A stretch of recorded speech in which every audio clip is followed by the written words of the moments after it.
बिस्मिल्लाहिर्रहमानिर्रहीम, अस्सलाम वालेकुम नाज़रीन। मैं हूं आपका मेज़बान आमिर बशारत और आप देख रहे हैं हमारा यूट्यूब चैनल साफ टॉक टीवी। नाज़रीन, मेरे साथ इस वक्त मौजूद हैं वहीद बिजली साहब, जिनका आपने मशहूर डायलॉग भी सुना होगा टिकटॉक के ऊपर और भी मुख्तलिफ ऐप्स पर, तेरा बड़ा नाम सुना। तो आइए इनसे करते हैं बात। अस्सलाम वालेकुम साहब। जी अस्सलाम वालेकुम साहब। डॉक्टर वहीद बिजली ज़िला खानेवाल। आज शकड़ गर्दी ज़मीन दे जनाब जेरे साया अल्हम्दुलिल्लाह बड़ा ज़बरदस्त मैच होया जनाब।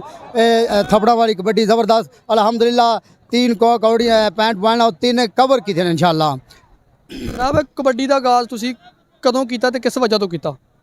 अब सानू बड़ा जलिया गल ना पुछ, सानू बड़ा इशक सी और इशक इस तरह सी जिस तरह आशक न मशूक ना इशक होता है, सानू कबड्डी ना इस तरह इशक सी और अल्हम्दुलिल्लाह इशक भी विखाया, इशक कमाया भी है और नाम भी रोशन अल्लाह ने ताकत दी। तुसी एनियां झंडा मारदे हो, एनियां झंडा खांदे भी हो, केड़ी ऐसी शै खांदे हो जिहदे नाल तुहाडा लोहे जैसा जिस्म बन गया? भाई जी अल्लाह पाक की बड़ी मेहरबानी, उस्तादां दी दुआवां होंदियां ने, अपनी मेहनत होंदी है, अपने ईमान की कुव्वत होंदी है।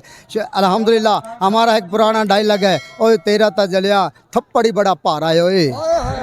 उस तो बाद तुहाडा एक और बड़ा मशहूर डायलॉग है, तेरा बड़ा नाम सुनिया साढ़े नाज़रीन जरा सुन। ओए हाँ बिल्कुल मशहूर मरू साहब का, और तेरा ता थप ना ही बड़ा मशहूर है ओए, तेरा बड़ा नाम सुनिया। आए तेरा बड़ा ना सुनिया है। ਤੇ ਉਸ ਤੋਂ ਬਾਅਦ ਕੀ ਪੈगाम ਦੇਣਾ ਚਾਹੋਗੇ ਅੱਜ ਕੱਲ੍ਹ ਦੇ ਨੌਜਵਾਨਾਂ ਨੂੰ ਜਿਹੜੇ ਨਿਊ ਜਨਰੇਸ਼ਨ ਆ ਸਾਡੀ? जी नौजवान कोशिश करें नशे तो बचन, अपने ईमान की कुव्वत हिफाजत करें और अच्छे अपने पाकिस्तान का नाम रोशन करें। जी तो नाजरीन, हमारे साथ मौजूद थे वहीद बिजली, जिनका डायलॉग भी आपने सुना होगा। इसी के साथ अपने मेज़बान आमिर बशारत को दीजिए इजाज़त। अल्लाह हाफिज़।